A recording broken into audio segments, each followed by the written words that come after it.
What is up, everybody? It has been a little while since I've gone live here on YouTube, and I figured what better thing to be talking about than Elon Musk's latest in craziness, to put it lightly. He's going to be possibly selling 10% of his Tesla stock. When I say possibly, I'm looking over at my screen over here. He basically said, let me show you this screen. And I will be posting this on my page. So if you're watching this right now, I will be posting the live stream later on as well.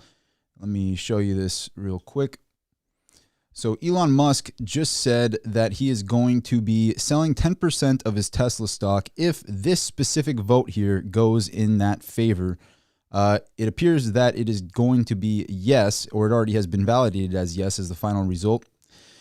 And then he says underneath it, he says, I will abide by the results of this poll, whichever way it goes. And then he also put abide with the little N in semicolon or in the parentheses there. Somebody made a really interesting, I'm pleading with him to buy Bitcoin, not a meme coin. And I'll go into that in detail in this video. But somebody in here basically brought up right here that abide is kind of leading towards, like, it's like kind of a cryptic thing he's hinting at, that he's going to be purchasing crypto with this. When I say crypto, we don't know if he's going to be buying Bitcoin or if he's going to be buying Dogecoin or whatever it is, but that is also just completely, it's just an opinion, not fact by any means, shape, or form, but it does seem that he's trying to be cryptic about buying crypto. Let me go back to this screen here. So basically, if he does go forward with this 10,000, which he said he will, basically that means that he will be buying around 24 billion worth of whatever, or selling 24 billion. I believe the position of 10% of his valuation in Tesla stock is roughly, I think it's around 23, 24 billion from my research. So what I'm curious about is, I have said in the past that I think he's going to be doing a secondary with the stock up at these lofty levels. Now, maybe selling 10% is a lot more capital and a more efficient way to do it than doing a secondary. So that might be his secondary, so to speak, is selling 10% of his Tesla stock. But to me, I think that there's a few variables with why he's doing this.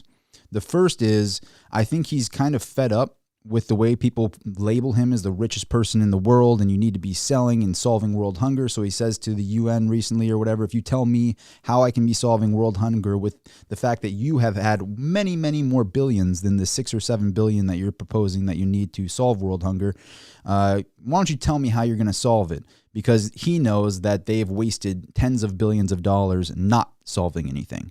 So basically giving them more money is just going to get burned up, is what he's trying to do by that. So I think he's fed up with the idea of Yellen and her unrealized capital gains tax idea, and that getting floated around of unrealized capital gains, and showing that, hey, if you think unrealized capital gains make sense, well, then maybe I just collapse the stock market.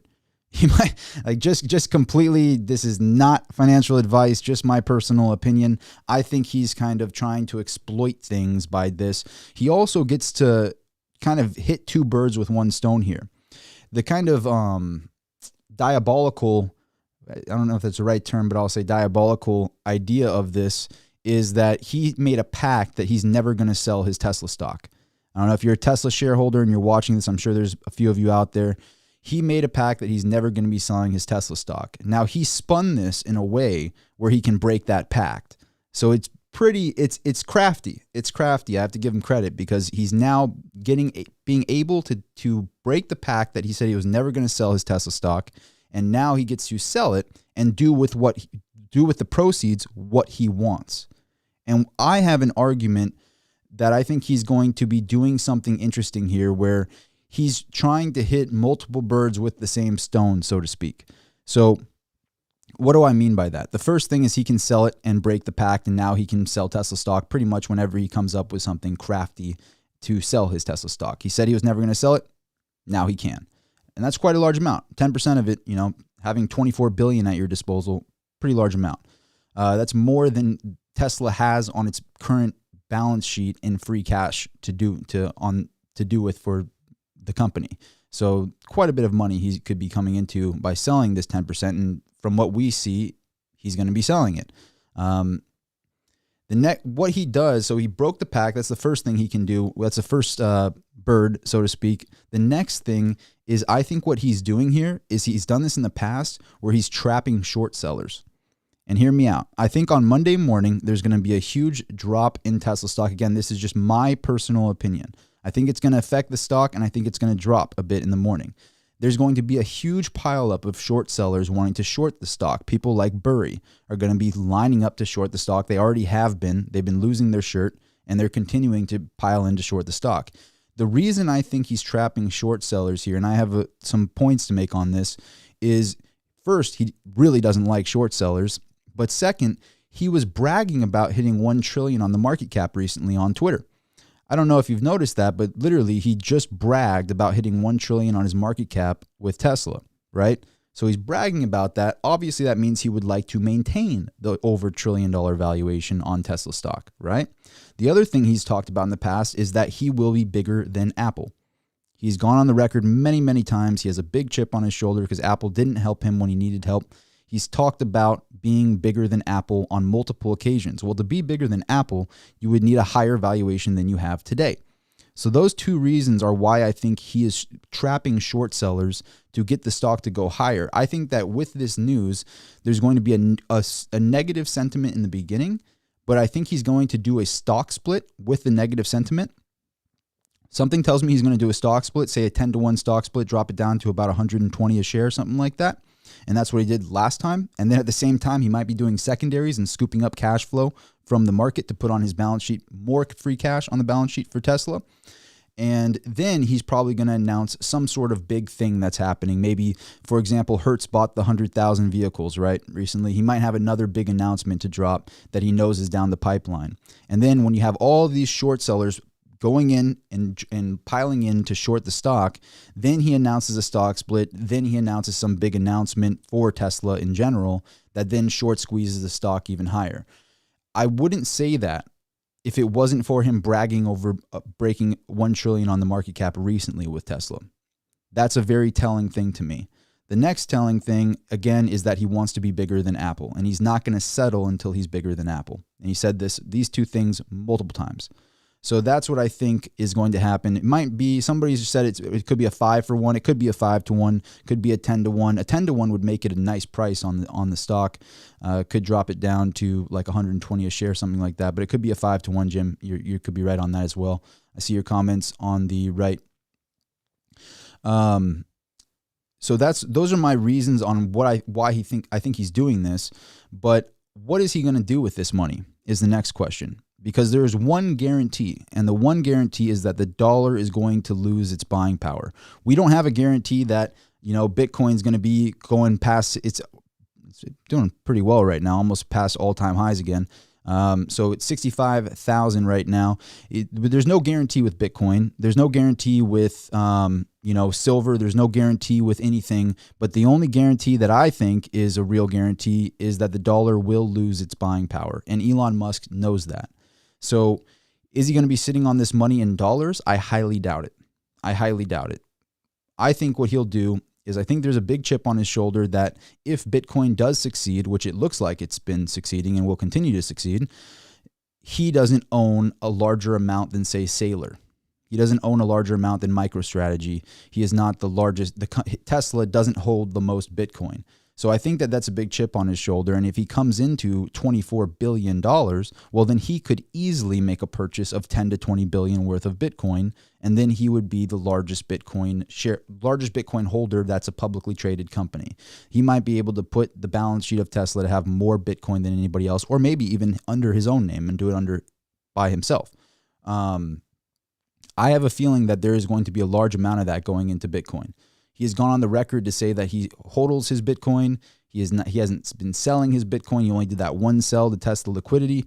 I feel like he's finally realized that the only solution is Bitcoin when it comes to saving the capital of Tesla.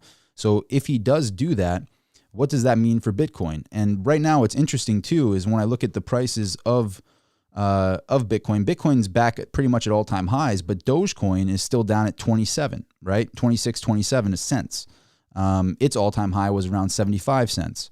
So although Bitcoin's back at all-time highs, Dogecoin isn't. about, what, a third of its all-time high. So something tells me the market is telling me that he is going to be buying Bitcoin. I think the word on the street is that he's going to be buying Bitcoin with this capital, at least a large amount of Bitcoin with this capital. The rest of it, he might be buying the materials that he needs for Tesla. He might be buying a bunch of lithium. He might be buying a lithium mine. He might be buying more real estate for Tesla. He might be making larger movements with the factories in the US. He just moved to Texas recently. So he might be investing in his infrastructure and buying real estate and buying all the materials he needs for his future plans with Tesla. That could include a bunch of aluminum. It could include a bunch of lithium. It could include a bunch of silver. It could include a bunch of cobalt. He might be stocking up to put himself ahead of the competition and doing things like that with his capital. But I do think that he will not be sitting on it in dollars, because dollars are losing their buying power. They're being wildly diluted. So why would he just sell right now to do nothing with that capital? I think that he is very cryptic about what he does. I think he has an underlying message that he is, that specifically, let me go back to this screen here, and then we'll go to comments as well. So I was just showing right here. So Bitcoin's back at all-time highs and rapidly going up in the past 24 hours, up 5% right now. But look at Dogecoin here, right? Dogecoin is just at 27 cents, is only 3% up, but its all-time high was 75 cents, way off its all-time high, whereas Bitcoin is right at all-time highs. I guess this is a good time to show why I don't like Dogecoin. Look at how many tokens it has, 132 billion tokens. Why is the price so low on Dogecoin? It's not because it's the people's money. It's because there's so many tokens available. There's only 18,866,000 Bitcoin that are in the circulating supply, but there's 132 billion Dogecoins in the circulating supply. That is why the price is so low. It's very simple. Look at the market cap and look at how many tokens are available on the supply. That really solves that problem for a lot of people. They tend to think that, oh, Bitcoin's price, you can buy a fractional amount of Bitcoin. It's denominated in Satoshis. That's a whole conversation on its own, but a good time to show that here. But the other thing I wanted to talk about, so I went to this. This is basically, he says it will be around 24 billion if he does sell, which would give him the opportunity to be a very, very large Bitcoin holder, much larger than Michael Saylor. And I think he has a chip on his shoulder about that. But I wanted to go to his poll here. So it shows his polls. See if he's done any more tweets recently. He did some, I don't even know if I could show this on the YouTube video, but he's done some pretty funny tweets recently. So that is the last thing he's been talking about. That and a pretty funny tweet that I don't think I can show on the YouTube channel. So you got to go to Elon Musk's Twitter for that one. But I pleaded with Elon Musk to please put it into Bitcoin, and I have many reasons why I think it'd be much better to be put into Bitcoin. So now let's look at Tesla's stock here. Tesla's stock price upon close is just over 1,200 on Friday. And so Monday, I believe that we're probably going to see a pretty heavy sell-off. It might fall down. It might go down to about 1,000, something like that. And then I feel like he's going to trap a bunch of short sellers, and then he's going to announce something big that then skyrockets Tesla stock.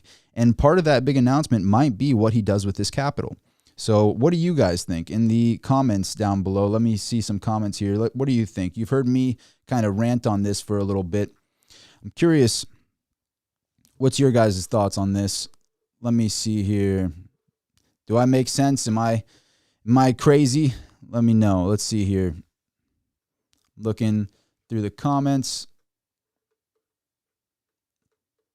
Edward says, Rob, love your show. Keep it up. Thought-provoking. Appreciate you, Edward. What's up, Sean? Let me go through here. He knows Tesla's overpriced. He knows Tesla's overpriced. Way to cash out without judgment. Yeah, Stephen, I totally agree with that as well. He probably expects a market crash soon. Yeah, it was a pretty funny comment he put on his Twitter towards another person. The thing is, everybody seems to be attacking him for being, the richest person in the world. So he's finally kind of fighting back. It seems like he's had enough of that, and he's starting to fight back a bit and say, look, if you can tell me how you're going to solve world hunger, I will give you the money. but you have to prove to me first. And what a politician hates to do is to prove something.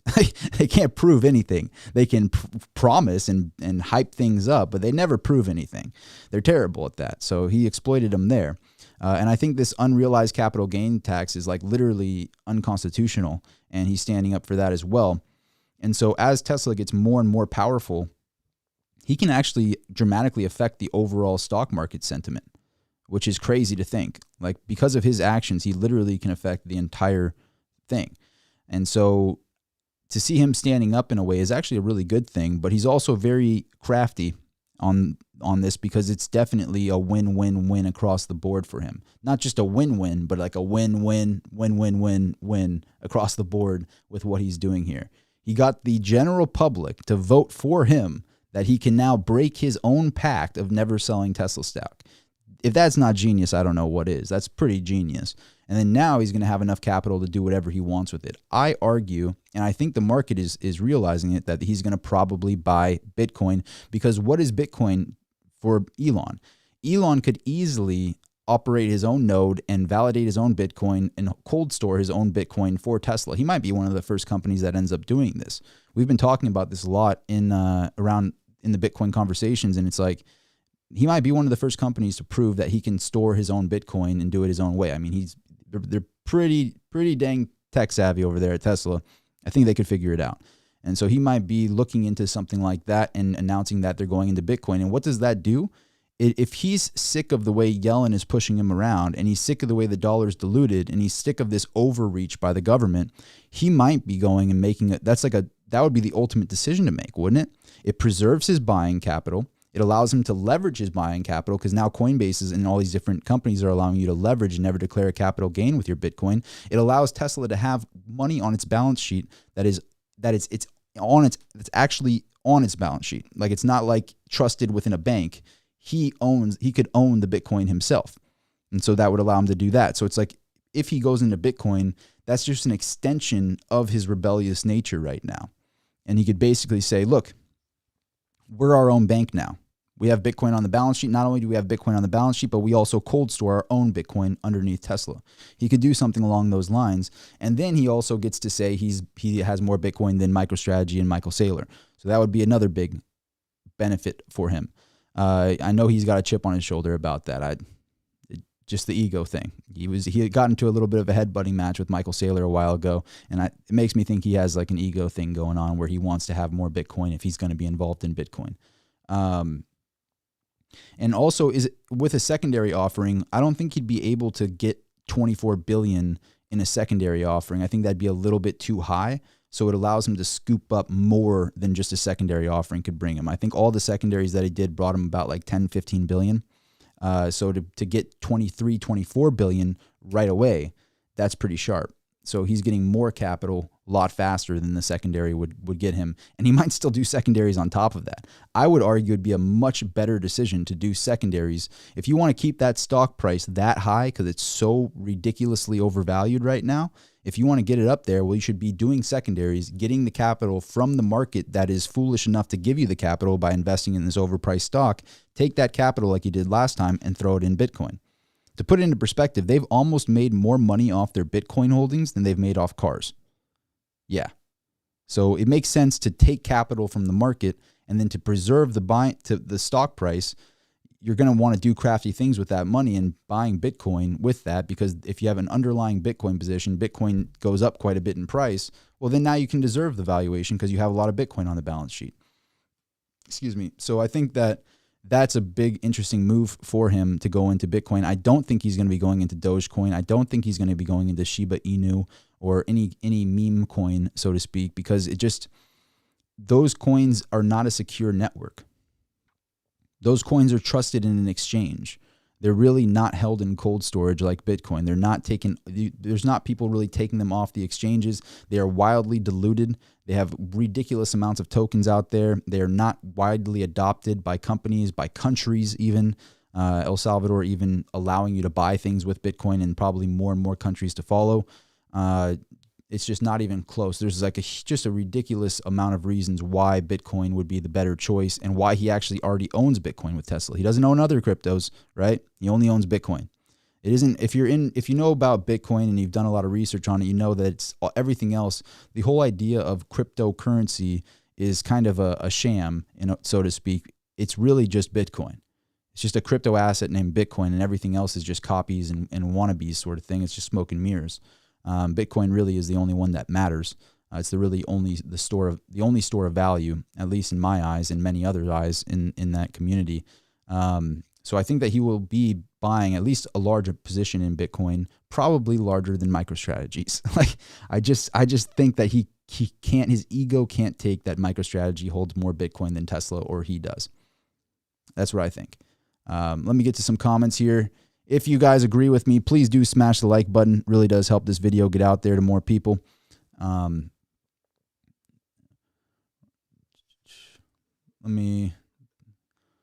What's up, Scott? He says, what's up, late to the live, but won't the SEC be all over Elon again for this tweet? I don't think so. I don't think this was the same thing as that. This is more so like he's like, hey, I'll sell 10%. If you guys vote that it's a good idea. Turns out it was a good idea. They voted him up. The public voted for it, so it's pretty fair, I think. I don't think that this one's going to get him in any trouble.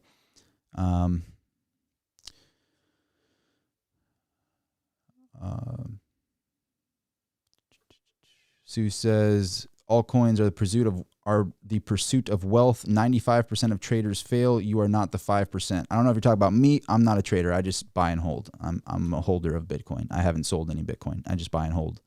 Let's see, Pierre Julian Rignar says November 80K, Christmas 115K Bitcoin. I mean, if Elon Musk jumps, I mean, he was a catalyst towards the last all-time high, and then it's gotten back to an all-time high again without any big catalyst like that. I think that he could easily be a big catalyst if he does decide to buy a large amount of Bitcoin. I'm actually very bullish on Bitcoin with this news. I think that it would be foolish for Elon Musk to not get into Bitcoin with all of the news going on with Bitcoin recently. There really isn't there's only a few choices on where to put the money. I think he'll invest in the infrastructure of Tesla. I think he might buy real estate with it. He might buy, all the materials he needs. And that includes silver, that includes lithium, that includes cobalt, all these different things that he needs for his electric cars. He might buy the material, aluminum, large amounts of aluminum because he needs a lot of that, stuff like that.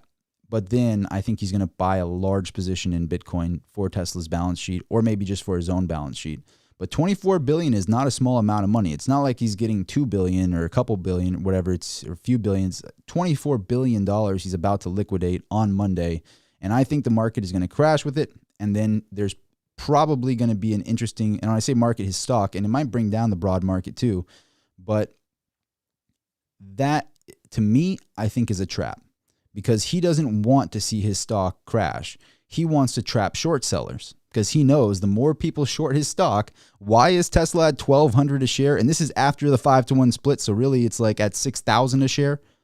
Yeah, it's really at like $6,000 a share from, because you have to factor in that they did a 5-to-1 split. So you got to multiply the 1,200 by 5. You got almost 6,000 a share really.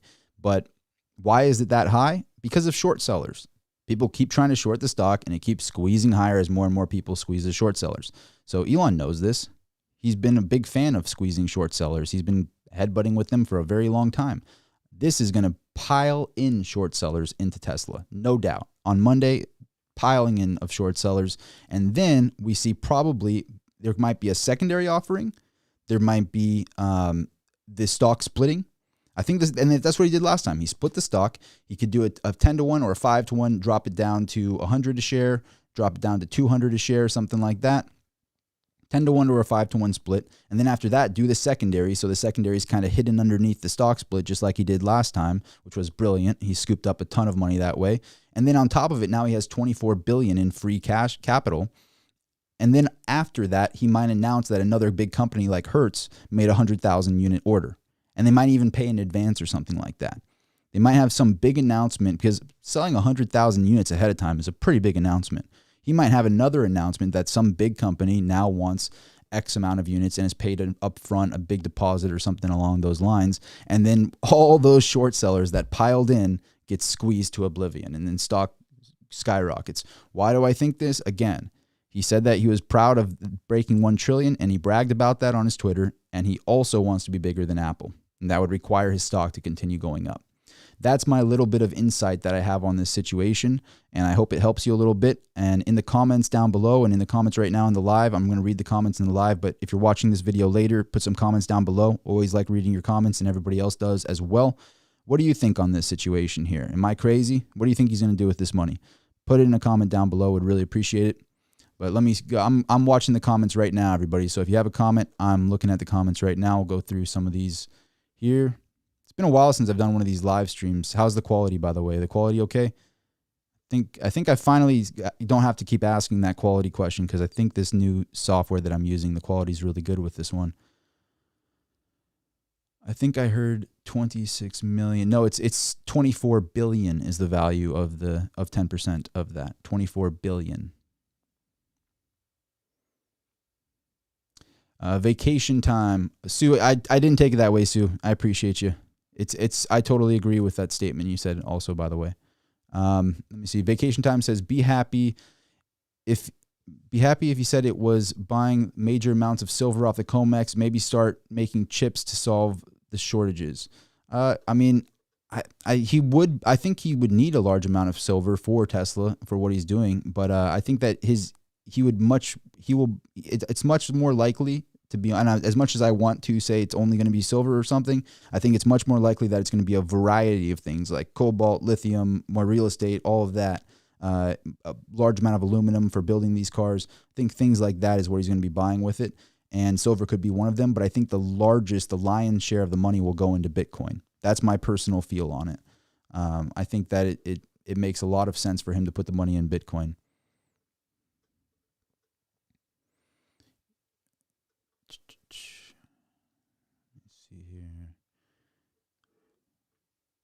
It costs $15 billion to build a chip factory.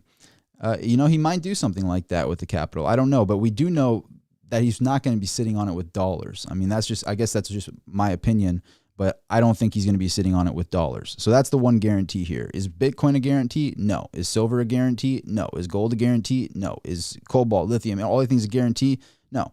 What it is a guarantee is that the dollar will lose its buying power, and he knows that. So we know he's going to do something with this capital. What that something is, I think the lion's share will be Bitcoin. That's my personal feel on it. If he was going to buy a bunch of Dogecoin, he would have done it already, because they have a lot of money on Tesla's balance sheet right now. They could easily buy $1 billion worth of Dogecoin like they did Bitcoin. They bought $1.5 billion in Bitcoin. Ironically enough, that $1.5 billion, I think they got in around a 33K Bitcoin price. So as Bitcoin continues to go up, which it has been, it's over 65K right now, back at all-time highs. They've made pretty much either the same or just about the same amount of money as what they've made in the entire lifespan of Tesla selling cars in profit. How crazy is that? Like that off of the Bitcoin position of just 1.5 billion. You think they don't know that? They know that.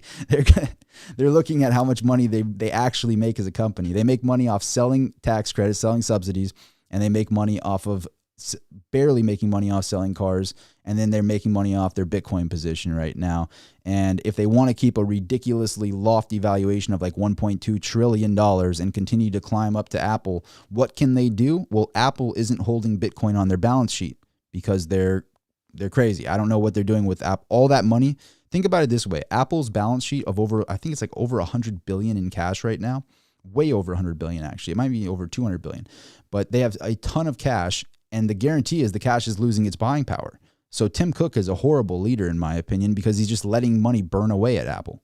Like, what are they doing over there? Are they going to announce another pair of headphones? Like, are they going to make the camera a little bit bigger on the iPhone? Like, what exactly are they doing over there? They could have bought Tesla for less than 50 billion at one point, and Tim Cook sat on his hands because he has no vision. So Apple is sitting there at this top spot, and if I was going to bet on a company doing something way just completely that no one saw coming, I would see Tesla getting into the Bitcoin space and buying a bunch of Bitcoin to put it on its balance sheet. Bitcoin skyrockets, and then the company's making a bunch of money by doing what Michael Saylor did with MicroStrategy. What is MicroStrategy doing right now? Not very much on the business side of things. They just basically are a glorified spot Bitcoin ETF. I think Tesla would want to add something like that to its balance sheet to give investors a reason. If you want to be in Bitcoin and you also want the upside of Tesla, well, Tesla holds a lot of Bitcoin on the balance sheet. To me, I see that as a big market positive for the sentiment of Tesla and getting more investors to want to invest in Tesla. So I think that there's going to be a bunch of things happening at once over the next week or so with Tesla. The first is he's going to obviously sell the 10% because the Twitter poll was yes. So he said he's going to do that. But it's also that specific cryptic thing that he said of this here, of him saying that I will abide by the results of this poll, whichever way it goes, abide with the parentheses N. Like, why would you do that? Why would you do that? Well, this is me pleading to him, and this is some guy saying, no, he'll do Doge. It's like, no, he won't. He's not going to do that. But if you want to follow me on Twitter, by the way, shameless plug, there I am right there. But let me see. This is what abide in parentheses means. So it basically means it's abide is a cryptocurrency deployed on Binance Smart Chain. So he might be doing that as some sort of cryptic thing of saying what he's going to do with the money, put it into the crypto market. I would argue that he's going to put it into Bitcoin, or a very large amount into Bitcoin. He might do a series of investments. He might put a little bit into Dogecoin. He might put most of it into Bitcoin, things like that. But I think a large amount of this capital is going into Bitcoin. I really do. That's my feel on it. If you agree, smash the like button. If you disagree, smash the dislike button. I appreciate it. But if you hit the like button, it helps my videos get out there to more people, and I really appreciate it. Tell you what, if we get to, well, I don't know much more I can talk about in this live stream, but usually I'll say something along the lines of, if I get to 100 likes, I'll flip the timer over there or whatever, But it's because the timer's out. It's been about a 30-minute video, I think. Let me go through some more comments here. Rex says, Rob, I love your channel and share similar views as you do, stacking silver in sats to protect my family's wealth. Non-custodial assets is the best. I appreciate you, Rex, and I couldn't agree more. That is going to always be what I talk about on my channel, is preserving your wealth and putting it in your hands. Not my hands, not Coinbase's hands, your hands. That's what I want to do, and that's what I think is the ultimate solution, is the people taking the power back in their hands and from the banks. That's what I will always be about on this channel.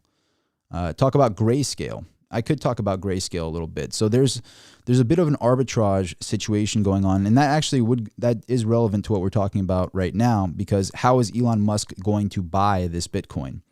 What a lot of people don't understand is like the on-chain analytics, which basically goes over how much Bitcoin is even available right now. It'd be very, very hard to accumulate a $10 billion, $20 billion Bitcoin position. It's not like it's just sitting there available. You would have to like slowly accumulate it from all the exchanges and take all the Bitcoin that they had off these exchanges. So it's not going to be easy to accumulate a large Bitcoin position. I think that it'll be like he'll get the capital in and then slowly and quietly accumulate Bitcoin, and then announce maybe like a couple weeks or a month from now that he had been accumulating Bitcoin with the capital. But how is he going to buy this Bitcoin? Is he going to just go buy Grayscale? Is he going to go buy a futures ETF with it? Because that's all that's available is a futures ETF. It's not a spot ETF, which means they actually have the Bitcoin. Grayscale actually has the Bitcoin. MicroStrategy actually has the Bitcoin, which means they actually have the real spot Bitcoin. I think what he'll do with it is, it would be very, very interesting and like a contrarian play, which is something that Elon Musk likes to do, is make these crazy asymmetric type moves. And I think that he will buy Bitcoin and actually store it himself, because he doesn't like the way the government's treating him. He doesn't like the way people are talking about him. He probably doesn't like the banks very much. I think he will buy Bitcoin and find a way to be one of the first companies to store it himself, which means he wouldn't be using Grayscale. He wouldn't be using Coinbase. He wouldn't be using any exchange or any ETF or anything like that. I think he will buy it and slowly accumulate it on Tesla's balance sheet and do something with that Bitcoin and prove that they have full custody of it within Tesla or within himself. Like, because that actually might be, now that I think about it, because it would be his own personal stock, he now has full, oh my gosh, that's something I should have talked about right at the beginning of the video.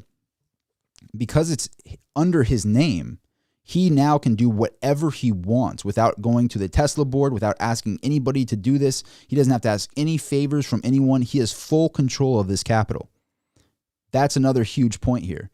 Elon Musk is not doing this under Tesla. He's selling the 10% under his name. So that means he doesn't have to ask anybody any questions. Now, he already has a lot of control at Tesla and a lot of say at Tesla. If he says he wants to do it, they'll probably do it.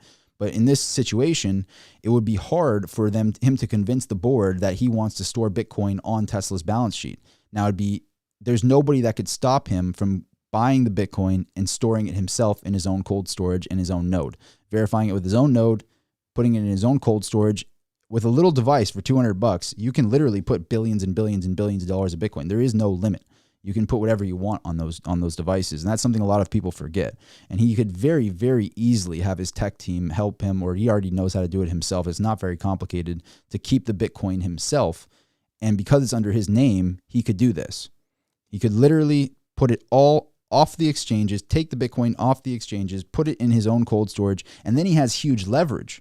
He has huge leverage over the powers that be because now he actually has that capital in his own cold storage. He doesn't have to ask anybody any favors. And not only that, but he can leverage this. So Coinbase is allowing you to put your Bitcoin. So say you have $1 billion in Bitcoin, you're Elon Musk. You can now give that billion to Coinbase, who would then give you $500K in fiat against the Bitcoin. You get to keep the Bitcoin, never declare a capital gain. You get $500K against the Bitcoin, having to pay an 8% interest rate against that capital. And then you get to have free capital against the Bitcoin that's appreciating likely over 8% a year. So you pretty much get free capital against your Bitcoin, get to keep the Bitcoin and not have to declare a capital gain. So if he keeps the Bitcoin in his own possession, he can leverage it and get capital against that at any time he deems fit. I think that that's the play for him. I think that he will probably do something along those lines. It's going to be very interesting to see what he does with this capital. And I appreciate someone bringing that up about Grayscale. I think that he would slowly and silently be trying to scoop up as much, because you can't just go to one exchange and say, hey, I want 10 billion worth of Bitcoin. They're not going to have it.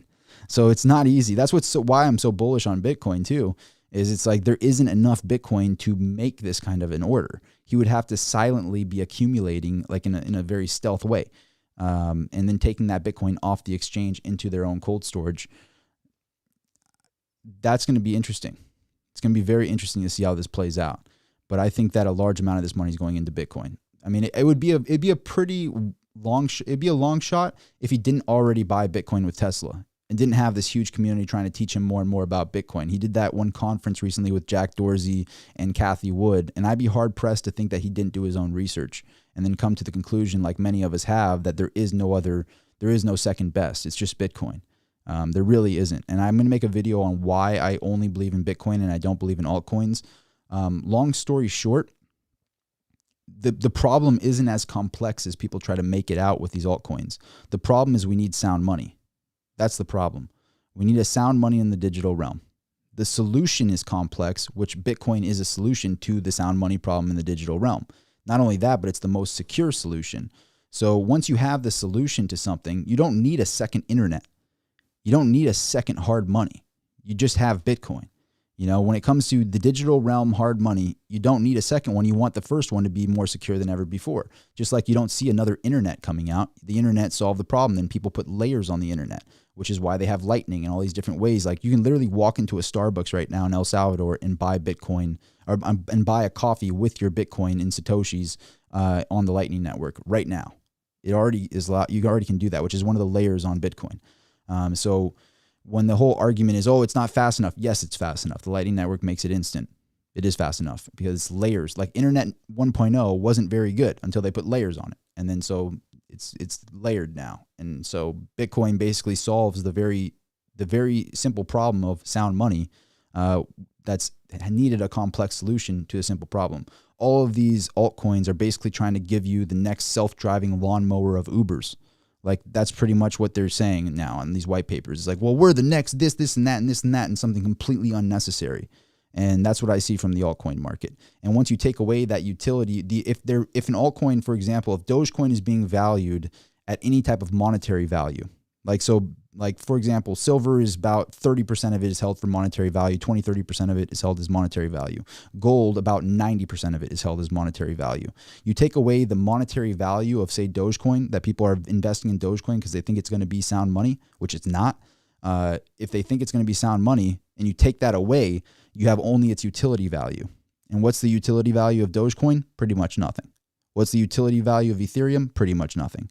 The utility value is not nearly the value that is being portrayed on these markets. If you take away the value as money, and Bitcoin obviously is the only answer as money, I would rather be in the safe haven spot of what is sound money and proven to be sound money with the most secure network protocol, over 100 million users and counting on Bitcoin. I would much rather be there than something that is simply valued, way overvalued on its utility value. There is no way Ethereum is worth hundreds of billions of dollars strictly on its utility value of getting clogged up by JPEGs. It doesn't make any sense to me. I don't see it. I see Bitcoin being the answer and the only answer. So that's why I think a lot of this money is going to go into Bitcoin, because Elon Musk has obviously done his research at this point. I do believe Elon Musk is a genius. A lot of people out there, they say he's not a genius. He's overhyped. He's this and that. I've watched these interviews with Elon. I've watched him over the years. Like, the guy is a literal genius. He's the real deal. As real of the deal as we can get in our day and age. And I think that he has done the appropriate research, and I think he is going to go ahead with Bitcoin. I think he'll finally prove that he's not about Dogecoin and he's about Bitcoin. But 24 billion and this is the first time. I think we should probably end the video on this note, or maybe I'll tell you what, if we get to 100 likes in here, we're at 65 likes, we get to 100 likes, I'll flip the timer and I'll go for another 30 minutes. But otherwise, we'll call it a day, because we've pretty much covered everything. But the last thing I want to say is this is the first time Elon Musk has had full access to the capital. He has never sold his Tesla stock. He has never had 24 billion at his own disposal. So that's what's so unique about the situation here. This is the first time Elon Musk has ever had access to tens of billions of dollars with whatever he wants to do with this money. Everything else has been leveraging his stock position for loans against it. Everything else has not been true liquidity. And he's about to have true liquidity now because the vote was in his favor. That's crazy. What he does with this money, he doesn't even have to really disclose it. He could really just do this silently. He's literally going to take 24 billion and put it in the bank. And he's going to, if he sells 24 billion, something to consider is he's going to have to pay capital gain on that. So he's probably going to only walk away with around, what is that? He's going to walk away with like 15 billion of the 24 billion. So he's going to have 15 billion. That's another thing to consider, is he's going to have to pay a big capital gain on that. So he's going to have about 15 billion of spending money. He might put 10 billion of that into Bitcoin to prove that he has a much bigger position than Michael Saylor, then store the Bitcoin himself after slowly accumulating it, because you can't just go and buy that much. It's not just sitting there available. It's just like silver. You can want to go buy a bunch of silver, but to actually own the silver, it's not that easy to just go and take custody of the silver. You can buy the ETF or something, but I don't think Elon Musk is going to do that. I think he's going to buy the real deal asset, and I think he's going to store it himself. He's just too intelligent to do otherwise. Jim Anderson says the stock will be unchanged. Oh, we're at 77 likes. Oh, you guys might make me put my money where my mouth is. If we get to 100 likes, I'll flip it. I'll go for a little while longer if we get to 100 likes. But I'll leave it up to you guys. If you want me to keep going, you want me to keep going. Let me see here. Jim Anderson says the stock will be unchanged at the end of the day tomorrow. That's a pretty bold prediction there, Jim. It's a pretty bold prediction, but you might be right. You might be right. You might pile in a bunch of short sellers. You got a bunch of people trying to buy it. I know the sentiment is people are seeing through it and think he has some big announcement up his sleeve. I hope I went into it a little bit more detailed, but that's kind of the rumor on the street right now, is there's some sort of big announcement under his sleeve. Let me see here.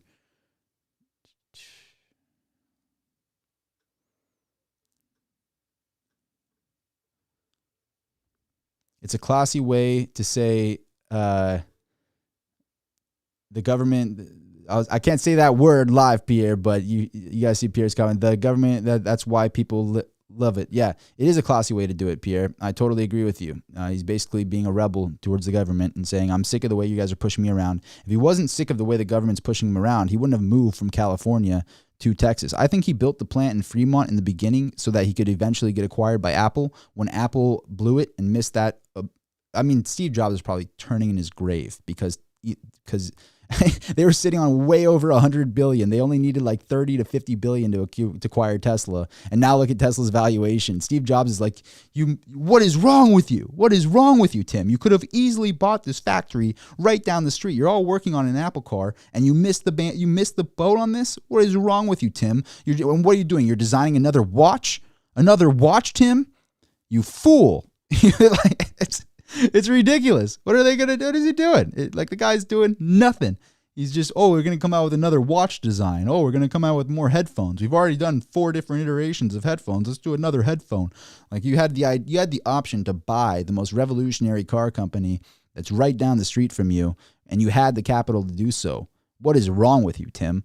You haven't even, and now with your app, your mobile interface on your app with the wallet for Apple, they're getting beaten by Cash App. Cash App's workflow on how to buy stocks with Cash App, like fractional amounts of stock, buy Bitcoin on Cash App, peer-to-peer payments on Cash App, get the little debit card on Cash App, is just smoking Apple. Apple's not even close to him on that. And that was the other thing that they could have done, is get involved in being a bank. And Cash App is smoking them. They're eating their lunch. So Apple is really just a software, like a services company now. Like they really, and even at that, they're not doing that great of a job. I'd argue like what I did recently. You know what's funny? I got rid of my Apple Music recently. I used to use the Apple Music, pay them the $10 a month, which is $120 a year. But then I realized that my YouTube Premium, and this is, I genuinely do this. I don't get anything out of saying this, but YouTube has the YouTube Music. You can download a separate app that's YouTube Music. And so I already was paying for YouTube Premium. So I'm like, wait, what? There's music that's the same thing as Apple Music, but kind of better. Like it's just all under YouTube. Wow. Okay. I can make playlists and everything on it too. Okay. Yeah. I'm going to go ahead and do that and just get rid of my Apple Music. So yeah, even Apple Music wasn't cutting it for me. So other services, they're not even doing that good of a job with. So yeah, I think Tesla will eventually be bigger than Apple if the whole stock market doesn't collapse first. But I think that's on Elon Musk's mind, is to do things to come after Apple. I think he's on the offensive now. And to be on the offensive, he has to do something bold with the capital of Tesla. And I think what he's going to do is buy Bitcoin. I think that's a very bold move. I think it's a very, it's what other companies are doing right now. And he's been talking with Jack Dorsey, and Jack Dorsey is a huge Bitcoiner. He's been talking with Saylor. Saylor is a huge Bitcoiner. I think that he's going to go into Bitcoin. That's my feel on it. Wow, we're at 90 likes. I'm probably going to end the video, guys. I don't want to. I've talked about a lot of stuff in this video, and so I want to post it so other people can watch it later on. But maybe I'll come live again or something like that. So thankfully, we haven't gotten to 100 likes. I appreciate all the likes, though, guys. I would have actually done it. I promise you, I would have done it. But let's see here. Bitcoin is a great speculation and a sign of pointing in the direction, but people prefer not only that, they are refusing any cooperation with Tesla. They could be working together on this whole thing. I totally agree, Sue. Like Apple is just totally, they're just, you have an operations guy in control of a visionary company. Like there is no visionary person at the helm of Apple. Steve Jobs created Apple with Wozniak. Those guys aren't there anymore. So Tim Cook hasn't created anything. Tim Cook is a worker bee. Worker bees don't do revolutionary things. They just don't. So he's just a good worker. And that's who's at the helm of Apple. And he's proven that all he's good at doing is just keeping things afloat. He doesn't come out with anything visionary. Look at the new laptops they came out with. It's bunk. Everything they have just makes no sense at all. There's so many things they could be doing over there that they just aren't. They're just totally missing. This Apple Car idea has been in the pipeline forever with them. And where are they going to do it? Where's their factory going to be? You know, they could have just literally bought a revolutionary factory right down the street. And they had the capital to do so, and they missed that point. Just based on that alone is enough reason for me not to buy Tesla stock. Not to buy Apple stock. That alone. If Elon does go forward with this big Bitcoin position, I would be tempted to be involved in Tesla stock. I think they are positioned right now. Imagine what they could do.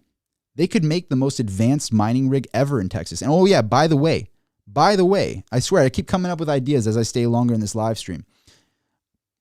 By the way, all of the miners have moved out of China because they outlawed Bitcoin mining in China. So all those ASICs miners got moved out, and a huge amount of them went into Texas.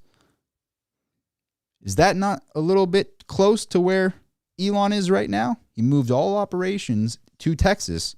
The biggest mining place right now is Texas for Bitcoin miners. If you don't believe me, look it up. Look up, Texas Bitcoin miners. There's quite a bit of miners popping up in Texas. I believe it's like the largest mining hub now in the world in Texas because so much Bitcoin miners are going into Texas. So who is perfectly positioned to be a Bitcoin miner? Tesla. They got the solar panels, So they could do it with renewable energy. They could take the forefront and be involved in renewable energy with Bitcoin mining. They could have the batteries to do so and take the energy off the grid at the right times, put it in their own batteries. Like stored batteries is basically the same thing as cold storage Bitcoin. You're storing energy. So they're great at, their company is the same thing as storing Bitcoin. Bitcoin is stored energy.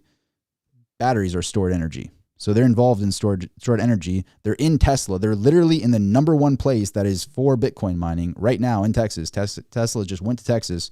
So they have all of these miners there that are probably talking with Tesla, like, hey, we want to get solar panels. Hey, we want batteries. We want your Tesla batteries for our mining rigs. And they're probably noticing that, and they're realizing, wait a minute, we could be the biggest miner in the world right now, and we could put it in the US, and we can make it completely off the grid.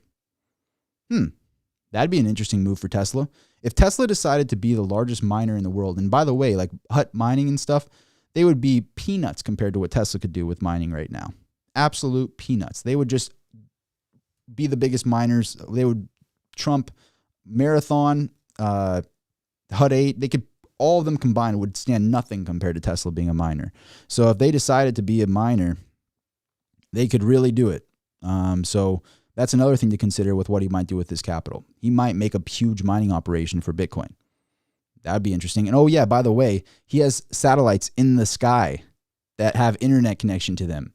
So that's one of the biggest things with Bitcoin right now is, if the internet went down, well, his satellites are in the sky. The internet can't go down when the satellites are in the sky.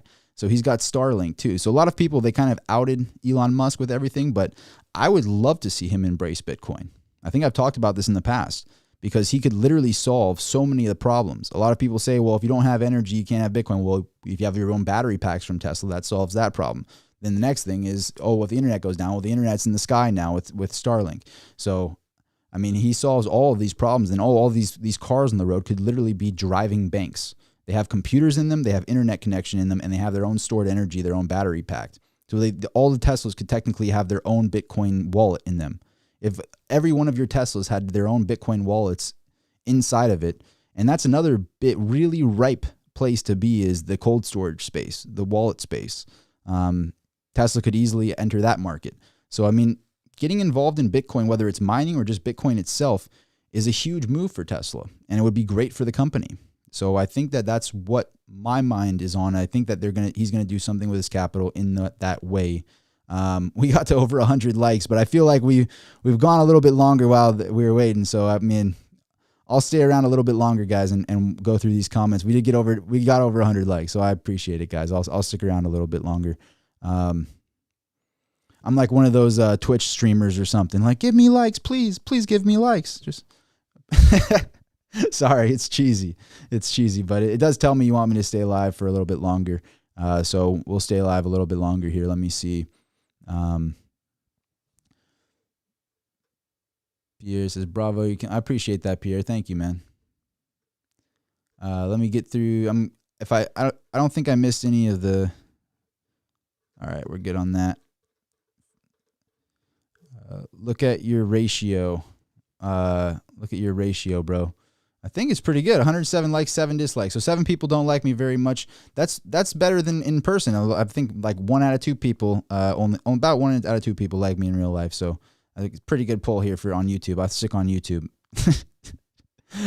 just kidding. But seriously, where's the like pillow? It's down here. Boom. Like pillow. If you guys smash like, I appreciate it. But you guys already did smash like. You got it over 100 likes, so I'll stick around for a little bit longer. Here, I'll flip the timer. It's been a while since I've been live. It's been a while, so I'll stay around for a little bit. Let's get to some more comments in here. Is there some stuff that I missed out in the video that you want me to comment on? Throw it in the comments over there. I'm looking at the comments section. Appreciate you, Vacation Time 247. More likes than people watching. Yeah, that is true. There's 109 people with 110 likes. That's pretty rad. I appreciate that, guys.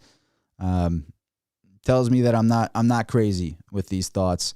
And with us talking about it right now you as the viewer, I can't tell you what to do. I'm not a Series 7. I'm not a financial advisor. What I can tell you is what I think of the situation, but how you appropriately handle the situation, if you're a trader, if you're trying to buy Bitcoin, if you're trying to be involved in Tesla, now you have some information that you might not have known, and you have the whole night to decide what you're going to do here. I know that there's a lot of Tesla holders out there, that people owning Tesla stock, and it's very lofty here. It's got a lot of room to fall if it does start panic selling or something. So are you going to sell in the morning? Are you going to buy? Are you going to take advantage of the opportunity? That's up to you. But I happen to think that there's going to be a brief sell-off, and I think that Elon wouldn't, if he wants to be bigger than Apple, which is what he wants to do, if Elon wants to be bigger than Apple, he has some sort of announcement tucked up his sleeve. He has some sort of interesting announcement tucked up his sleeve. He has some sort of big thing in the pipeline. And this order from Hertz of 100,000 vehicles is not exactly a small announcement. That's a pretty big announcement. That's why his stock skyrocketed to where it is now. I'd be hard pressed to think that he would make some sort of move like this to sell 10% of his stock holdings if he didn't have something up his sleeve. Some sort of interesting announcement up his sleeve. It could be a big mining operation in Texas. It could be another big order for cars. It could be something along those lines. And I would be hard pressed if he didn't have that type of a situation here. If only our lead cell car batteries could mine Bitcoin.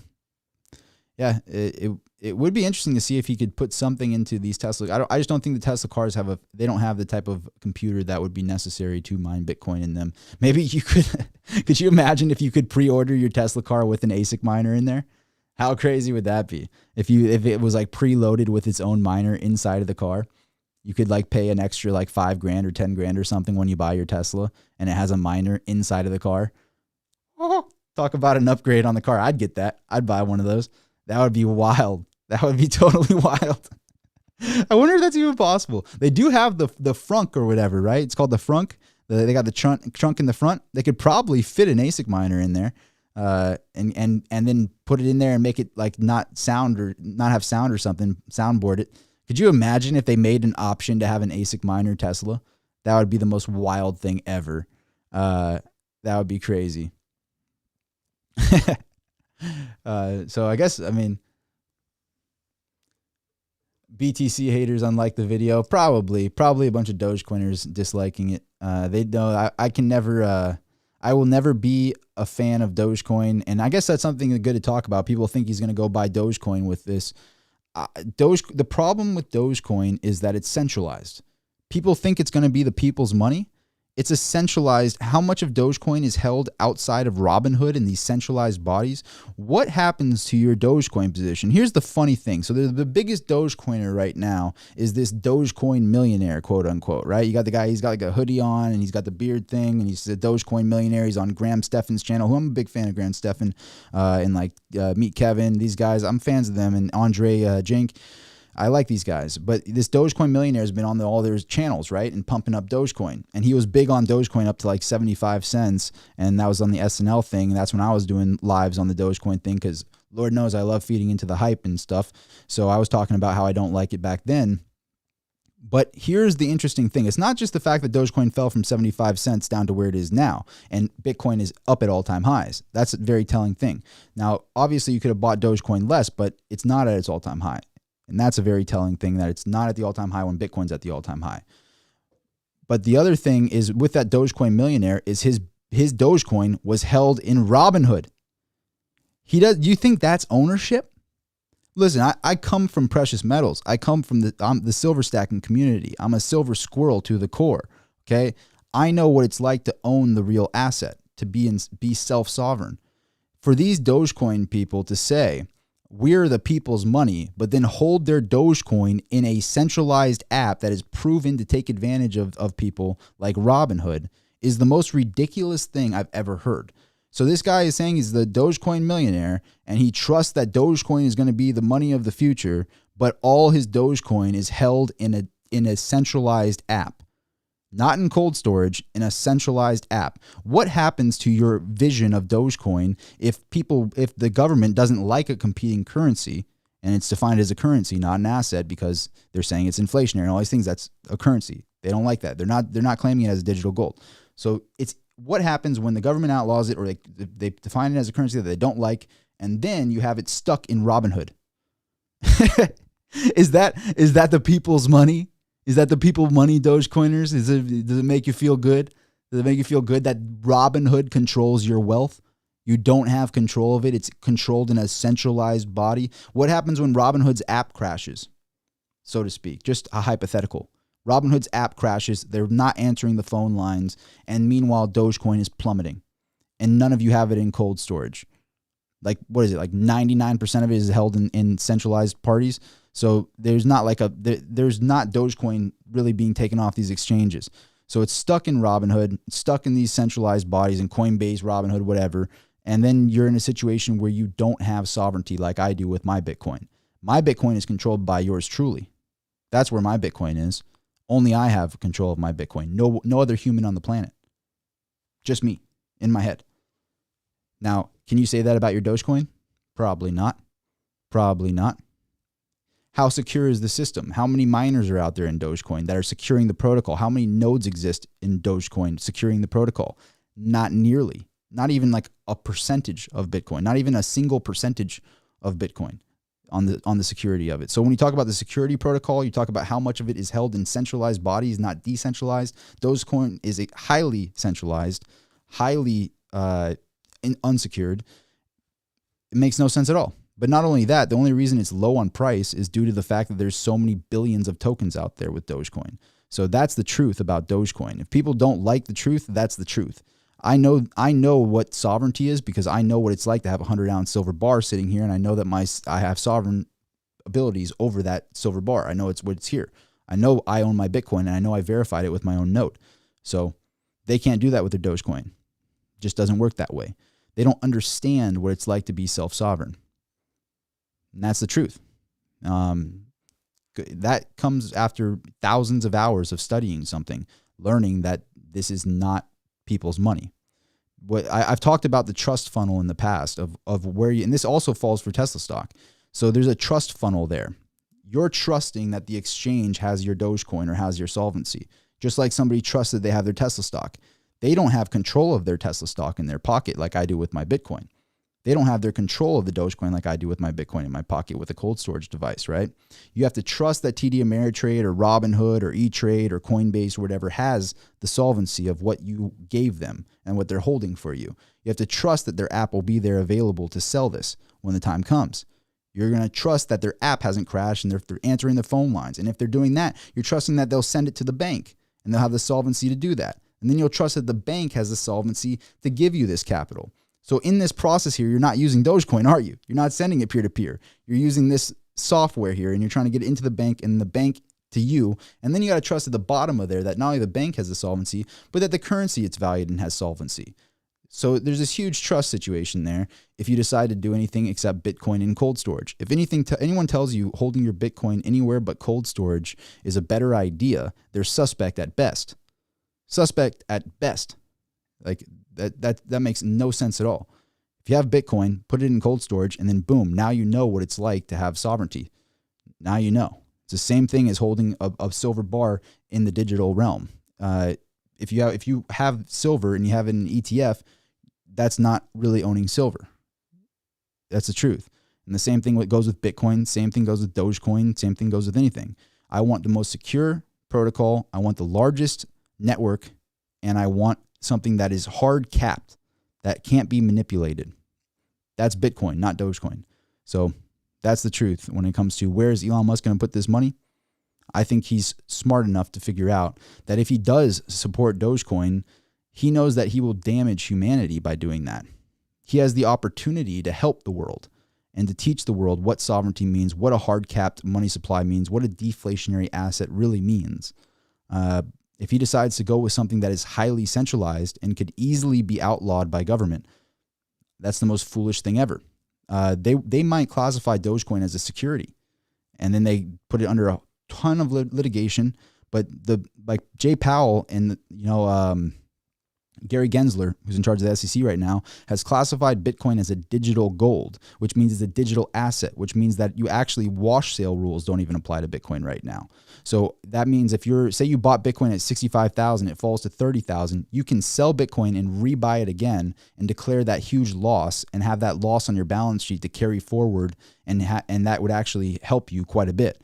But traditionally with a security, if you do that, the wash sale rule applies. So you have to wait a certain duration of time, which I believe is like a month or something like that, to rebuy, which then that doesn't make sense to sell and then rebuy if you don't know where it's going to be in a month.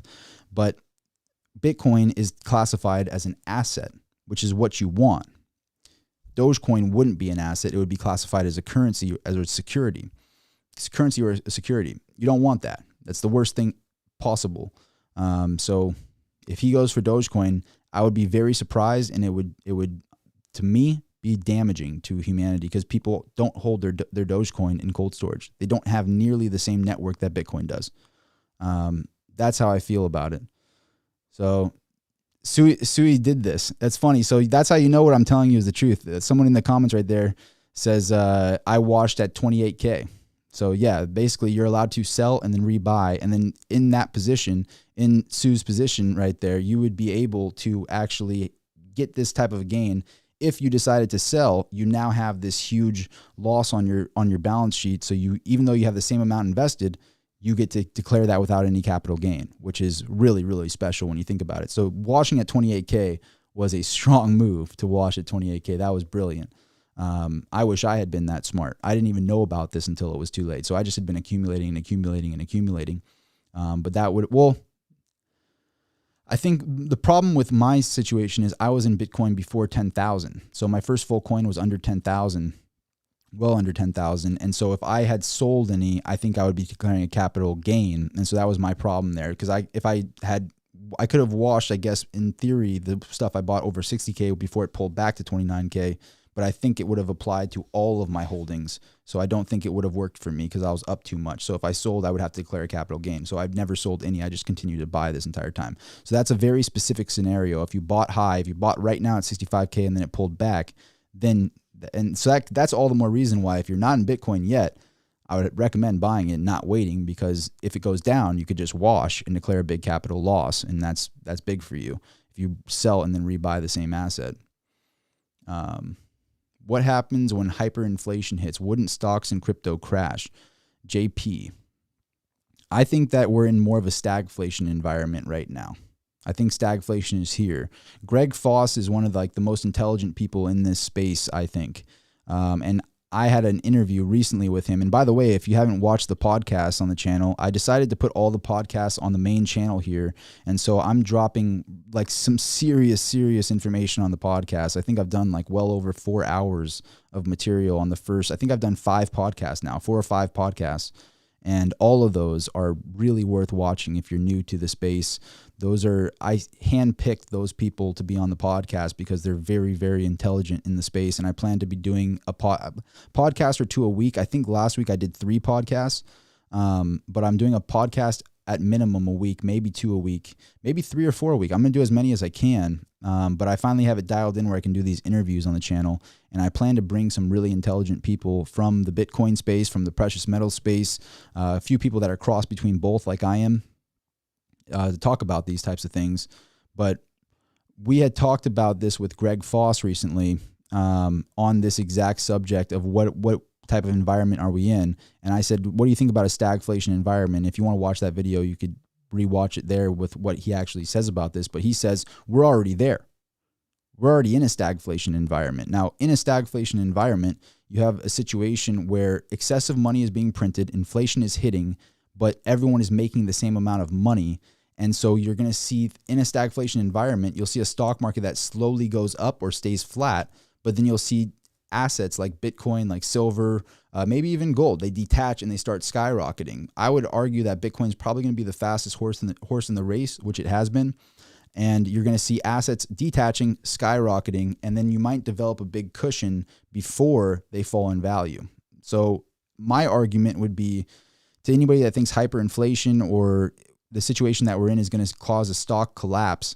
I think if anything, what happens, the stock market stays flat, continues to go up, and then you see the assets skyrocketing in a stagflation environment, but everything staying somewhat flat underneath it because the unit of measure of the stock market is being diluted and injected into the stock market, keeping it artificially propped up. Now, the things that don't have a way to be artificially propped up, you can't print silver, you can't print Bitcoin. These things are not artificially propping up something. So they will skyrocket because it will take more dollars to buy said asset, take more dollars to buy Bitcoin, to buy silver because they've printed too much of it and diluted the currency. But what most people don't realize is if the stock market stays flat, the stock market's actually going down. You just don't see it on paper. So if the stock market stays flat, again, it's actually going down in a stagflation environment because the money is being printed and injected into it and diluted. So the unit of measure underneath the stock market is actually going to be dollars that are wildly diluted. That's the situation that I think we're in. And that's what Greg Foss agreed on when I did that interview with him. To put this into like an actual like scenario, Bitcoin, we could see Bitcoin skyrocket to 500,000, let's say, in a stagflation environment. Stock market stays flat, Bitcoin skyrockets to 500,000. When the stock market finally inevitably does collapse, then you see Bitcoin maybe fall back to 200K, 250K. But did it make sense to get in now, or did it make sense to get in, wait for that opportunity for it to correct? It wouldn't make sense because it might develop a huge cushion. It might go to 250,000 and then fall from 250,000 down to 180K in a stock collapse or down to 100K. It would make sense to just get in the undervalued asset now. And so that's kind of how I feel about it. I think we're in a stagflation environment where this big cushion might develop here, and then it just doesn't make sense to try to time out when the stock market is going to correct, because at the end of the day, they're not going to stop printing. They're just going to keep printing and printing and printing and printing away at the Fed. And if they can't print, if we have a situation where the Fed can't print, they're going to have Yellen make a $5 trillion coin or many $1 trillion coins. She could even make a $10, $20 trillion coin. There is no limit. And they can go deposit that in the Fed, who's then going to issue bonds. But here's where it gets interesting. Who's going to buy these bonds from the Fed? Eventually, we're going to have a bond crisis where nobody wants to buy these bonds, and all of that bond money starts selling off and flooding into Bitcoin. That's what I'm after. So, and that's something I talked about with Greg as well. It's not about getting in a headbutting match with precious metals and Bitcoin. By the way, if you were a fan of Peter Schiff and you listened to what Peter Schiff had to say, was that a good move? Or was it a better move listening to somebody? I don't want to pat myself on the back. It's going to sound arrogant, but I made videos saying Peter Schiff is wrong about Bitcoin back at 10, 15,000 a coin. Multiple videos talking about why he was wrong about Bitcoin. And I said it was a good insurance play back then. I said it was a good idea to have 5-10% on your balance sheet, not financial advice, but a good idea to have that on your balance sheet as an insurance play. If it's right, you hit the moon, you do really well. If you're wrong, you can afford to lose 5%. Did it make sense to do that when it's at 65K now? Or did it make sense to listen to Peter Schiff? I'll let you be the judge of that. So at the end of the day, it's about risk management in an environment like this. Whether you think it's hyperinflation, stagflation, just inflation, whatever you think is happening here, it's about risk mitigation. And you'd be a horrible, in my personal opinion, I agree with Greg Foss, and I think it's the best way to put it. If you have no Bitcoin on the balance sheet, it's just being a bad risk manager. It's not about being all in Bitcoin or only believing in Bitcoin. It's about if you don't have any of it on your balance sheet and you're just adamantly against it like Peter Schiff is, you're just a horrible risk manager. Really. That's what it comes down to. If it's not in a portfolio, it should be. That's how I feel about it. It just doesn't make any sense to have none. And obviously, it was a good decision back then, and it's a good decision now, in my opinion. I'm still a buyer here. I think it's a great time to be accumulating. I haven't changed my mindset on Bitcoin at all. And I think in a stagflation environment, that's actually a perfect case scenario for Bitcoin, in my opinion. And then on top of it, now you have the ETF rolling out, possibly a spot ETF rolling out after this futures ETF already rolled out. You got companies like MicroStrategy, Tesla owns on the balance sheet. Tesla might own more after today. So that's what I think about with Bitcoin. If you don't have any, just bad risk management. Again, not financial advice, disclaimer. Not financial advice. I'm just a YouTuber. I'm not a Series 7. I'm not somebody that's a trader or anybody that can be giving out financial advice. Just my personal opinion on the matter. Let me see if we can get to some more comments here. I tend to rant a bit. If someone gets me excited with one of these comments, I rant for a while, so I apologize on that.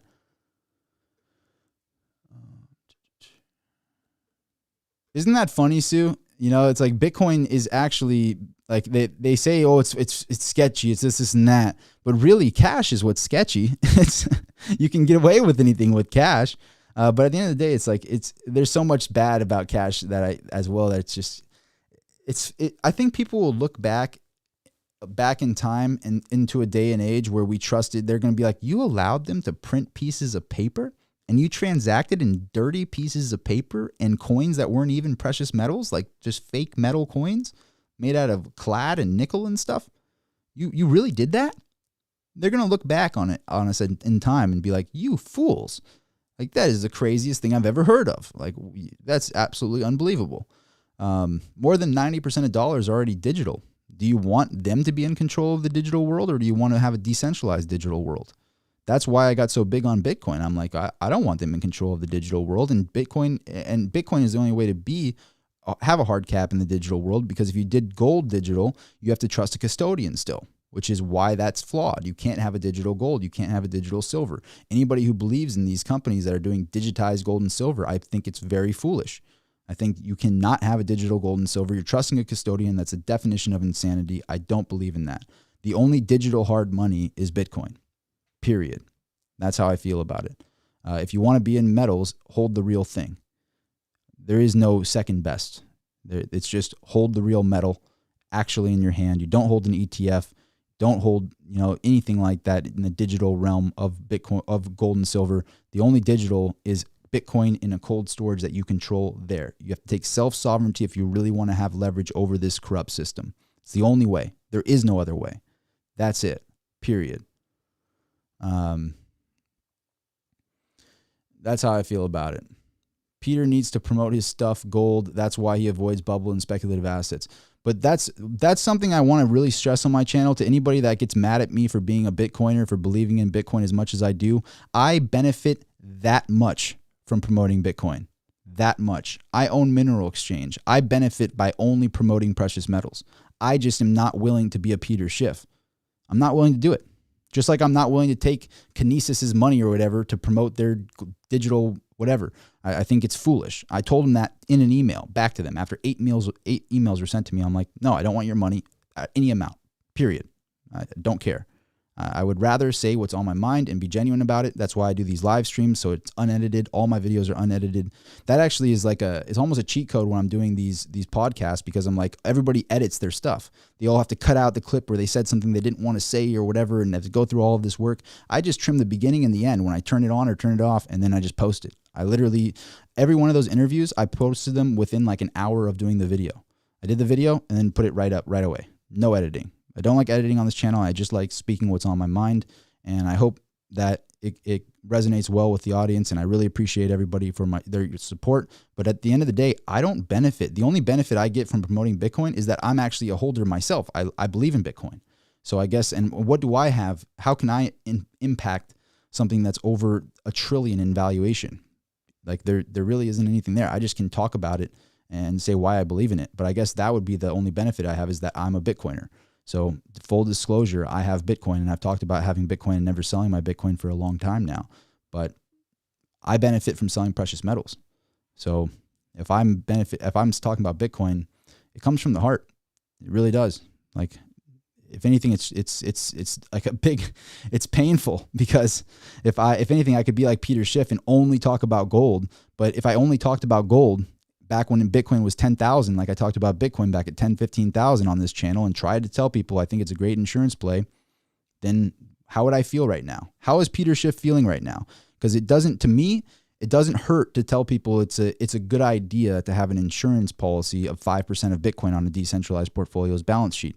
I don't think that's hurtful. What is hurtful is when you tell people, I'm right, they're wrong, they're 100% wrong, stay away from this thing, and be completely wrong about that. That actually hurts people. So Peter Schiff, in my opinion, actually hurts people by his narrative, by not actually doing the research and only trying to sell gold and only trying to promote the things that go into his capital fund, do this, do that. That actually hurts people. I don't think telling people that having an insurance policy of a bit of Bitcoin on your balance sheet and explaining why I'm bullish about Bitcoin actually hurts. If anything, it helps quite a bit based on logic on where it is now from when I started talking about it. But got a lot of pullback. I always joke around and be like, I got a black eye on my left eye, black eye on my right eye. The people in precious metals, how dare you talk about Bitcoin? People in Bitcoin, how dare you talk about precious metals? It's on both sides of the fence. But I'm more than happy to take all the damage from talking about both of them because I believe in both of them. I believe in industrial precious metals and I believe in Bitcoin. That's where my money is. That's where my bet is. That's what I believe in. If Tesla decided to be a miner, I would be very conflicted because I don't really want to have money in the stock market, but I do own MicroStrategy stock. By the way, MicroStrategy is up quite a bit from when we were talking about it on the channel. But that would be interesting if they decided to be a miner. That would get me bullish, I think. But I would have to reevaluate the situation. Peter Schiff did not change his mind already, and he made a lot of people miss out on Bitcoin. A lot of people, like tons and tons of people missed out on Bitcoin because of Peter Schiff. So no, he hasn't changed his mind. He's very vocal about his hatred of Bitcoin, and he's constantly doing that every day on Twitter. So no, he hasn't changed his narrative. But I'm waiting for him to change his narrative because he's wrong, and he still is wrong. But I just wanted to go into that because he's doing what I could have done. I could have only promoted gold, probably sold it at a better price, and I didn't. So there's that. But I still believe in Bitcoin quite a bit, and I believe in silver quite a bit.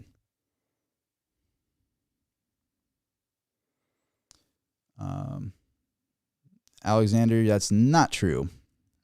Just somebody trying to get some clout or something. He came out recently on Anthony Pompliano.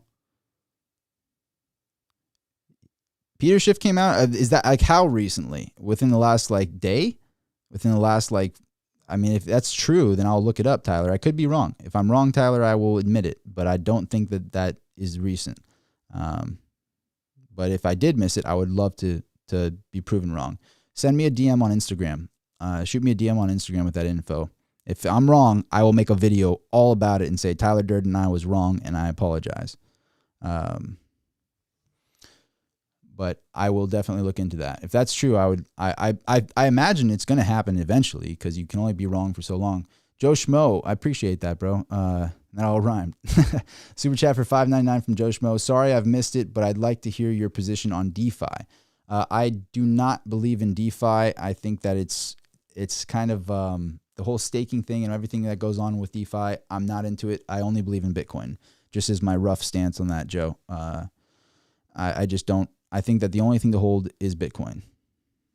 Tyler says month, maybe I don't know ish. I'll look into it, Tyler. If I'm wrong, I apologize. But I feel like within the last week, Peter Schiff was on Twitter talking bad about Bitcoin. So, I mean, recently he was talking bad about Bitcoin. So maybe he like gave it a little bit of like merit or something and then went back on his word. I don't know what the deal is, but I'll look into it, Tyler. I apologize if I'm wrong on that. I can always be wrong. So I apologize if I'm wrong about that. But I do think he still is very against it. But his son is a Bitcoiner, which is interesting. But I will definitely look that up. You can leverage your Bitcoin through DeFi. Okay. Oh, you're talking about DeFi on Bitcoin. When people say DeFi, I tend to think they're talking about Ethereum and staking and that kind of thing. But the second best utility of Bitcoin, for example, Coinbase just offered this. So you can basically give Coinbase your Bitcoin and get a fiat loan against your Bitcoin. Say you don't want to sell your Bitcoin. Say you're in a position where you bought Bitcoin low. So say it's me. I bought a lot of my Bitcoin under 10,000. If I sold my Bitcoin, I'd have a big capital gain on my hands. I don't want to declare a capital gain.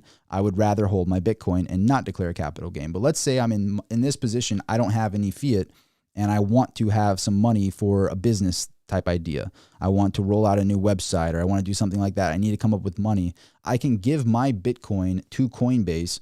Coinbase then gives me a loan against my Bitcoin for 50% of that. So say I gave them $1 million in Bitcoin hypothetically, and I get 500K against my Bitcoin. I now have 500K wired into my account. So now I have a free 500K. They hold my Bitcoin. And then once I pay off the 500K, probably at an 8% interest rate annual, I get the exact same of Bitcoin back regardless of where Bitcoin's price is. If Bitcoin goes to 100,000 and I gave them my Bitcoin, I still get the upside of Bitcoin and I get the exact amount of Bitcoin back once I pay that loan back. So if you're talking about that kind of DeFi, personally, I don't trust it right now. The thing that's Unchained Capital is allowing you to monitor where the Bitcoin is sent. But the only reason I don't trust it is because say you give your Bitcoin to Coinbase, they can now allocate that Bitcoin and loan out your Bitcoin just the way the banks do, like with your dollars. They can allocate the Bitcoin behind the scenes and make money off of your Bitcoin, which to me is sketchy. I don't want to contribute to that kind of a Ponzi scheme. So it's just something to consider. Maybe giving them 10% of your Bitcoin for a loan against that is like a good risk mitigation idea while getting some capital against your Bitcoin if you really need that capital. But as of right now, I don't want to give my self-sovereignty. The number one utility of Bitcoin is that you can be self-sovereign with your Bitcoin in your own cold storage. So I'm not going to be willing to give up my self-sovereignty, my number one utility, for something right now just because I don't need that capital and it's a nice utility in the future. But the only way I would do that is with something where I can actually monitor the account where the Bitcoin is and have one of the keys to that account so that Bitcoin can't move around.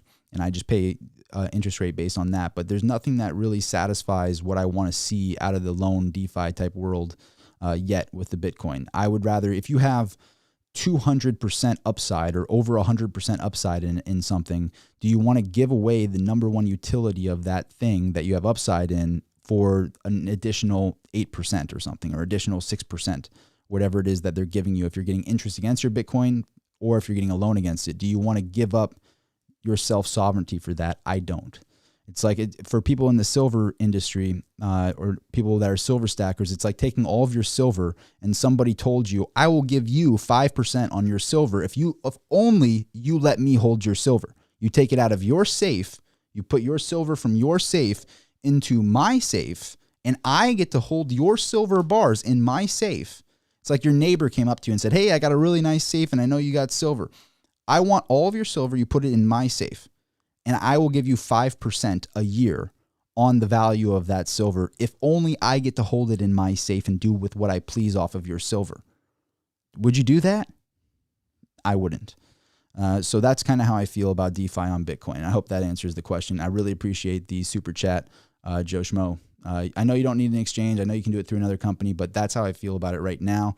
In the future, though, like a couple of years down the line, or maybe even 6 months down the line or something, we might see one that's a lot more trustworthy than what we see currently. But right now, I'd rather just have my Bitcoin in storage. But I would be if I were you, and what I'm doing myself is I'm waiting for more advancements in that space before I use it myself, if that makes sense. I think that there will be a lot more advancements, and that's the second best utility of Bitcoin. The first best utility is being your own bank and having it in your own cold storage where only you have the passwords to your own bank, where you have full control and custody over that. And I'm going to make a lot of videos on that, by the way. So if you're not subscribed on the channel, I'm going to be making a lot of videos on cold storage in the future and kind of simplifying it for everybody here. If you're going to give up that utility, the second best utility is being able to leverage it and not declare a capital gain. That's what's so big about Bitcoin, is if in the future, when we have these DeFi products in Bitcoin, you're able to give your Bitcoin up and then get a loan against your Bitcoin and never, say Bitcoin explodes to $1 million a coin and all of us are up tremendously on our Bitcoin positions. We don't have to sell the Bitcoin and give up 40% on a capital gain. We can leverage our Bitcoin, continue to get the upside in the Bitcoin, and then never declare a 40% capital gain. So you technically have like a 40% wiggle room because you never have to declare a capital gain on your profit. So that's a huge, being able to leverage, really is digital real estate that you can like 1031 exchange in the digital realm. If you're in real estate and you know what the 1031 exchange is, you literally know that you can leverage it, which is really interesting. So Joe, it's not that I disregard that. I really think it's a very powerful thing with Bitcoin. It's just that I'm not ready to use it yet. And if I do use it, I'm not going to use it on a large amount of my Bitcoin. I might leverage 10% of it or 20% of it or something like that and hold the larger majority of it in my own cold storage. But I've spent a lot of time thinking about that.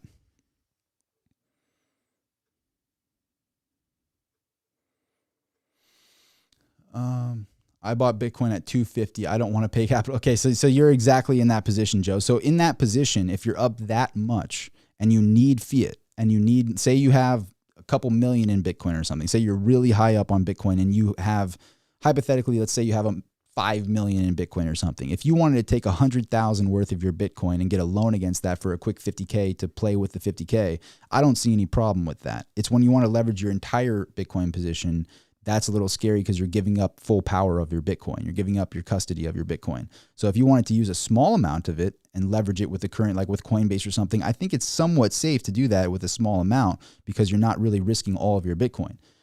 So that's what I would do if I was in the position where I wanted a little bit of capital. I just wouldn't do all of it. I think that that's a good way to put it. Yeah, that's what I want to do. I'm starting another business. Well, then in that scenario there, I think that the whole 50% thing with Coinbase is very interesting. Unchained is a little bit more safe out of Texas. I think they're called Unchained Capital with Bitcoin. I would look into that because you can actually monitor the account that it's in and get one of the keys to the account, I believe. So you know they're not going to move the Bitcoin behind the scenes. Coinbase definitely will use your solvency against you and trade the Bitcoin behind the scenes. But Unchained doesn't do that. I believe it's a little bit of a higher interest rate if you use them. But I would be comfortable doing like 10% of my Bitcoin position with Coinbase or something like that. Just not anything more than that. And I'm not doing any right now, but if I was going to do that, I'd do that. That'd be the best answer I have on that. Barbara's Den LLC says, what cold storage do you recommend? I'm testing them right now. I'm testing a lot of different devices right now, so I don't want to comment on that yet because usability, safety, all of these different things come into play, and they all are like, one that's extremely safe isn't as usable as another one. So using those in conjunction with each other makes a lot of sense to have a smaller amount on the very usable one and then have the majority on the safest one that's not very usable. Like there's a lot of different variables there. So I plan to go over that a lot more in the future on those, but that's how I feel right now. Joe Schmo, I appreciate you, brother. Thank you, man.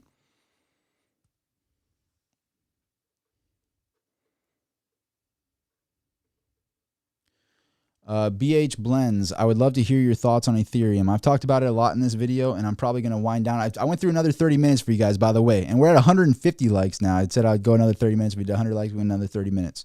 So I appreciate you all so much for all the support and everything, and so I keep this video going. Sue, you know exactly what I was going to bring up on Cold Card and Trezors and whatnot. The Trezor Model T is very usable, which I like. It's very easy to understand with the touchscreen and all of that. So I like that one. The Cold Card is safe, but it's just hard to use for the average individual. So I'm going to make a lot more videos on those in the future as I get better and better about it. But there was someone that asked a question. I just lost my train of thought here. Let me go through. Oh, my thoughts on Ethereum. I don't like it. Is that good enough? I don't like it. I just think if you take away the aspect of money, which with Ethereum, it is not sound money. People in Ethereum have to admit that. It's not sound money. You're relying on a leader, and you're relying on this protocol that is centralized, so to speak. But if you understand that it's not sound money and Bitcoin is sound money, well then if you take away the monetary aspect of it, what happens if you take away gold's monetary aspect when 90% of it is valued as money? You value it just for the utility value, right? Well, then something would collapse 90% if you stopped valuing it as money. So if you've stopped valuing Ethereum as money and you only valued it for its utility value of being a smart contract, which is basically just loaded up with NFTs and JPEGs and stuff, it's not really anything tremendous. I think that it plummets in value compared to Bitcoin. It's not sound money like Bitcoin. And the way you can prove this too is gas fees are becoming extremely expensive. To send Ethereum around is extremely expensive now. And that didn't used to be the narrative. That used to be the narrative about Bitcoin. And all the Ethereum people, they cannot deny that gas fees are ridiculously expensive right now. And the reason for that is because it's clogged up with JPEGs. It's clogged up with NFTs. And sorry to burst the bubble on it, but why is Bitcoin so cheap to send? You could send a full coin for like a cents, like less than $1, you know? Ethereum is extremely complex to use, extremely expensive to send. Like it just doesn't make any sense at all. Yeah, here's the thing, Wrath says Ethereum 2.0 fixes this. Bitcoin is good at 1.0. It doesn't need 2.0. Is Ethereum going to be perfect at 2.5? Oh, just wait till they roll out 6.7. 6.7 is going to fix everything with Ethereum. Wait till they roll out Ethereum 12.0. 12.0 is really when Ethereum is going to solve. No, sound money can be fine at base layer. It should be fine at 1.0. Base layer. It doesn't need a whole system around it to try to fix it at every given equation. If you need a 2.0, 1.0 wasn't good enough. Period. If you need a 2.0, 1.0 wasn't good enough and should have never been rolled out. Point blank. That's the truth. So if it hurts, it hurts. Sorry. But 1.0 is so good with Bitcoin that people layer on top of it, that it never changed. So that's what it comes down to. They always talk, oh, wait till 2.0 rolls out. Wait till this rolls out. And when someone talks like that, they sound like a network marketer to me. Wait till this rolls out in the future. When that happens, it'll really open up the floodgates. What happened to Cardano or whatever, right? Wait till this rolls out. Wait till we roll out smart contracts with Cardano. It's going to be the biggest thing since sliced bread. Didn't work out that way. It's always like that. It's always like that. Don't hear anything like that with Bitcoin because Bitcoin has no leader. It doesn't need a Vitalik. It doesn't need a leader, period. I'm going to be in that one. I just don't believe in it at all. And XRP, I feel the exact same way, JP. I think XRP it's a fool's errand. I would only be in Bitcoin and that's it. That's my feel on it. So that's, at least I can just talk about how I feel. That's how I feel about it. I think everything will be on Bitcoin. You can scale on Bitcoin. All these games and stuff, they can be on Bitcoin. It'll scale just like the internet scaled. You don't need another internet. You just have you have internet. Everything will get built in layers on the internet.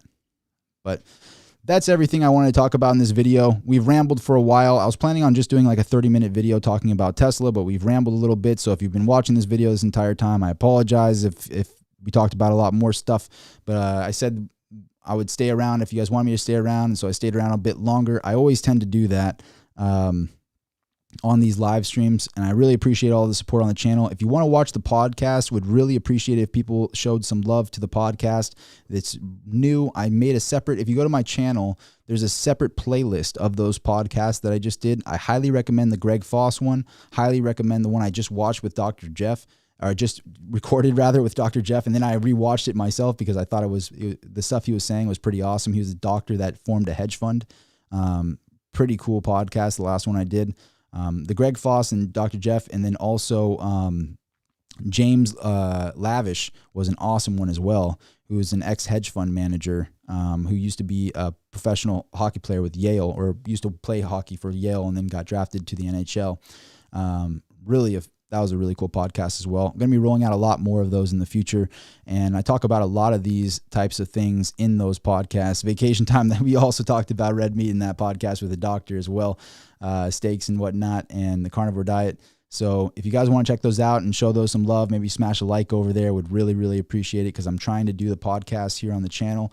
And if those get more views, they get more likes, then more people I can drive, like, big people to come to the podcast, and I can share that type of content with you all here. And that's really my ultimate goal. I'd love to interview people like Peter Schiff, like Michael Saylor, these crowds and maybe one day work up to like Elon Musk or something crazy like that. I know it's crazy to say that, put that in the universe, but I would love to get a podcast going where I could question these individuals and talk with them in a podcast, in a long form podcast. So if you support those, it helps me be able to make that dream a reality, and I really want to bring that content here for the channel. Thanks again for watching, everybody. Have a great rest of your day, and I will see you at the next video. Signing out.